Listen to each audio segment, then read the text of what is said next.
equations. If I gave you a whole page of this one on the left for a quiz, would it stress anybody out? No. Yes. No. No, it should not. No is the correct answer, okay? Super easy, right? You know exactly what to do. What we're doing today is just that. Except, instead of numbers, we're going to have letters, okay?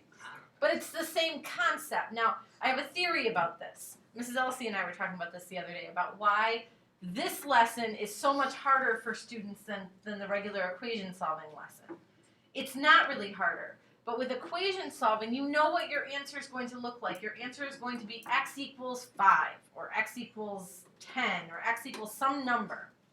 In these, your answers look crazy, okay? Because you're not really solving anything. You're not getting an answer. You're just rearranging the pieces of the equation, okay? So your answers look a lot crazier, and so a lot of people don't have that intuitive sense of like what my answer should be, okay? So here's what I want to know. If we were going to solve that one on the left, what's the first thing we would do? Minus y. There, on the left. Oh, So maybe -1. Still sorry, wrong one. That's okay. -1. You made me question for a minute. I was like, shoot, did I say the wrong one? -1, -1. And then I would have 3x equals 24. Now, pause there. Go over here. If I wanted to solve for x here, what's the first thing I would need to move? The y. So how do you want to do it? Minus y. -y. Okay, now, I can't really do z minus y. So all I have left to do is to write this as z minus y. Okay, so when you can't combine them, just write down exactly what you just did. I just took z and subtracted y. All right, back over here on the left. What would you do next? Divide by 3. Divide by 3. Divide by 3, and I end up with x equals 8. Look at that pretty answer. Whee. What would I do over here? Oh, you guys. What would I do over here? Divide by 3, right? Again, there's nothing over here to really divide by 3, so I'm just going to write this whole thing as being divided by 3. Now, let me tell you that really, at this point, this is it. This is your answer. Okay? And for this problem, I would accept that as your answer. But if you had numbers up here anywhere that could actually be divided by 3, you would want to split that up so that you could simplify it a little further. So, for example, you could take that and rewrite it as z divided by 3 minus y divided by 3. And some people prefer that to writing it like this. Some people just, when they do their division, they say, okay, I'm just going to divide every single piece by 3 separately. And then if there was something up here that could actually be divided by 3, you would do it. So I would accept this as an answer or this as an answer. But that answer is not nearly as nice as this one, right? That's okay. That's your answer. So all this is asking you to do is take this equation and rearrange it so that x is by itself. Okay? Now this seems like a totally new, weird thing to do. You've been doing this for a long time. And I think maybe in 8th grade you did problems like this. If I gave you this, and I said rearrange this so it was in slope-intercept form. Remember slope-intercept form? Nope. Y equals mx plus b. So I would move the 2x over, so I would have 3y equals negative 2x plus 12. We're going to learn this in a couple of chapters, so if you're freaking out and thinking, oh my gosh, I have no idea what she's talking about, that's okay. And then I would divide everything by 3, and then I would write y equals negative 2/3 x plus 4. And that's your answer, right? That's slope-intercept form. What you really did right there was solve for y. Okay, you moved everything around so y was by itself. But you knew that your answer was supposed to look like this, so it made sense when you did it. With these problems, you don't have a set format that your answer is going to be in. Okay? Don't let that get to you. You will be okay. So what I'd like you to do, and you can jot these down in your own words or however you want to do it, these are kind of the 4 steps that I go through mentally when I'm doing one of these problems. And then I've got some examples down here on the bottom. I'll slide it up in a minute. But if you want to go ahead and write down those 4 steps and the 4 examples, with the examples, leave yourself some space in between, and then that way we can just fly through all of them at the same time.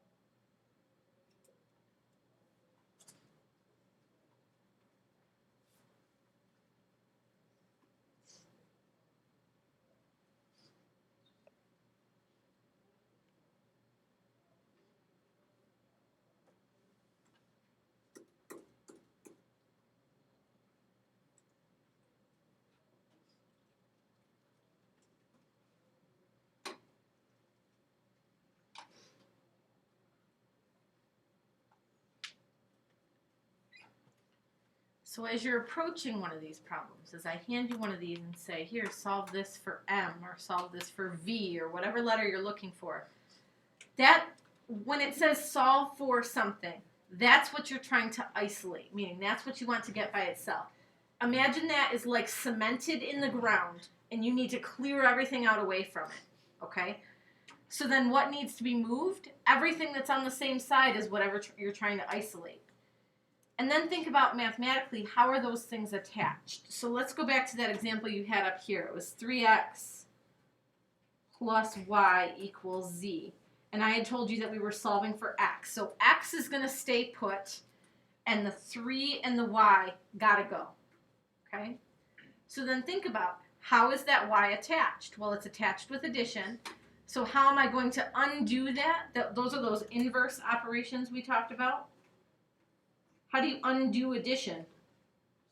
Subtraction. So that's how I knew to subtract y. This over here is attached with multiplication, so I would undo it with division. Okay, so you're just doing everything in reverse. It's just with letters instead of numbers. Okay?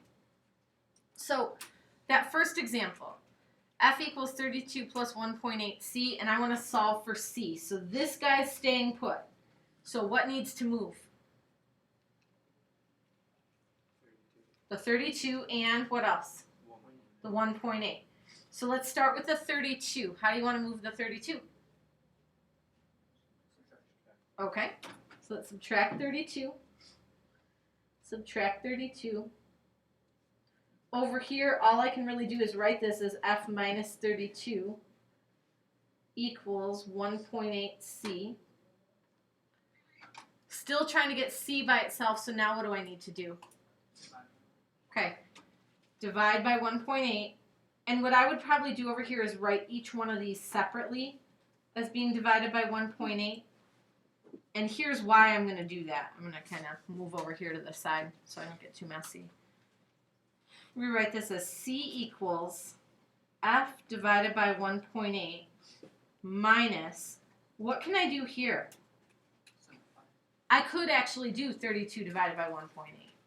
Anyone have that? Can you figure it out for me? Okay.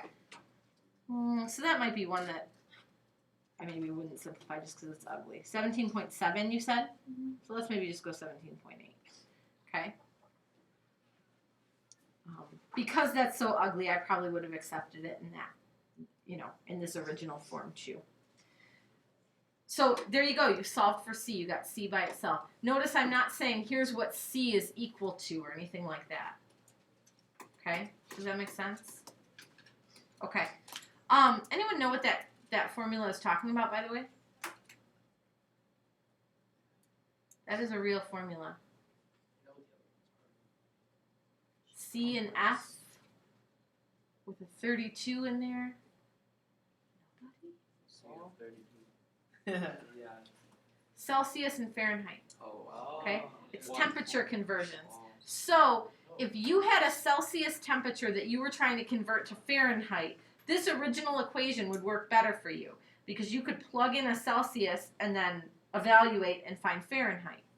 But if you were trying to go the other way, if you were trying to turn Fahrenheit into Celsius, this would be better because you could plug in Fahrenheit here and then evaluate to get Celsius. Does that make sense?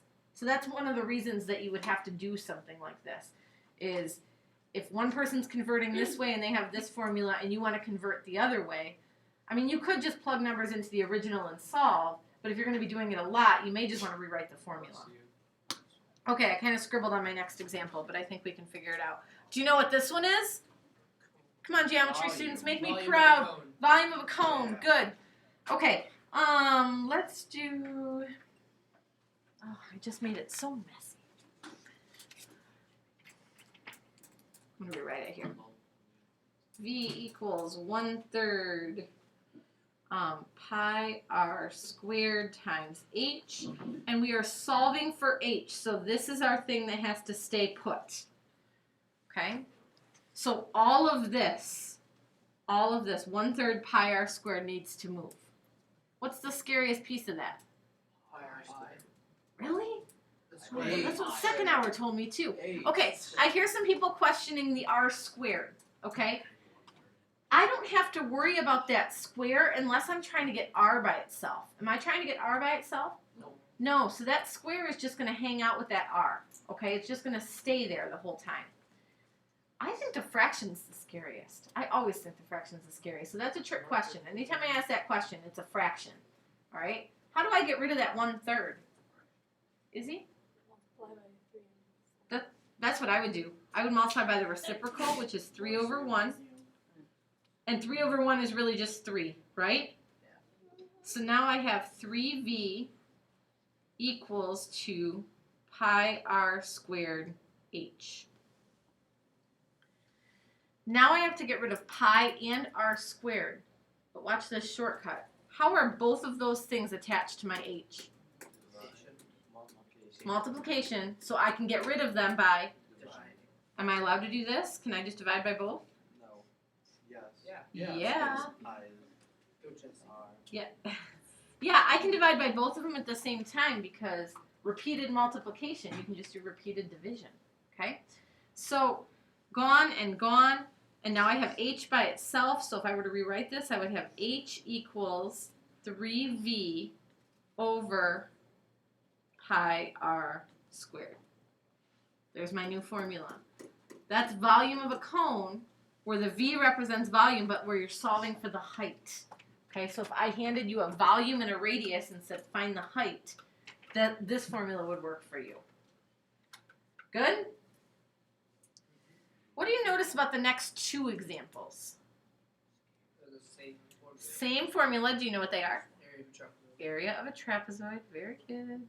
But what's different about them? Solving for different things. So I want you to see how that makes them the same and how that makes them different. Okay? So for this one, I'm solving for h. So this is what I want to stay put.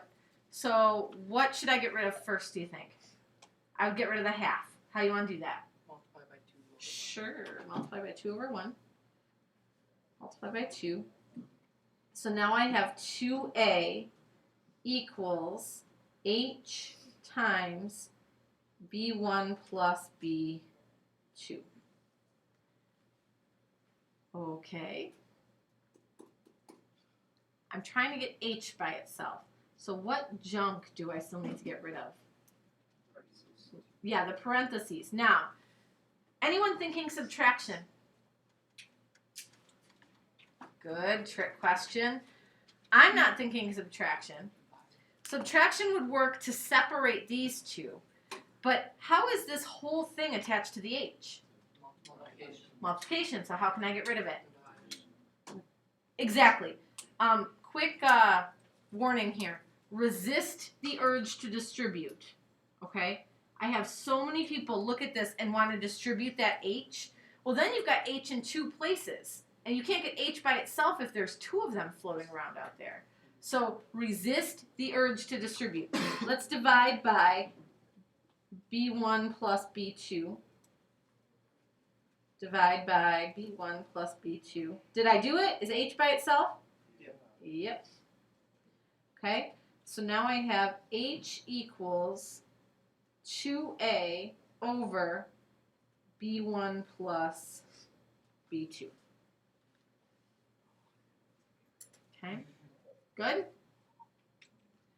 All right, let's see how that goes differently if I'm solving for b2. We're going to start out the same way. So in that fourth equation, what do I do? I'm going to start the same way I did before. Multiply by 2. Yep, let's multiply by 2.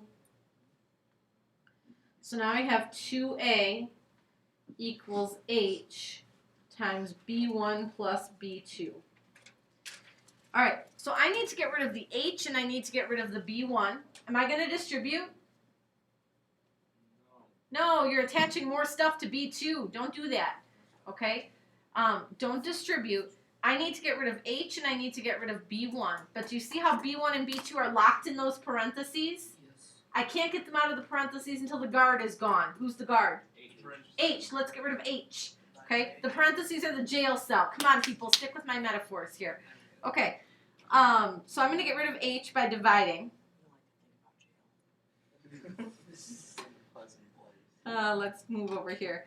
So now I have 2a divided by h equals b1 plus b2.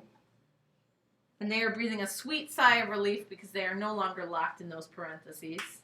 Okay? Because there's no guard outside. Well done, Mrs. I've liberated them. All right. Now I need b2 by itself.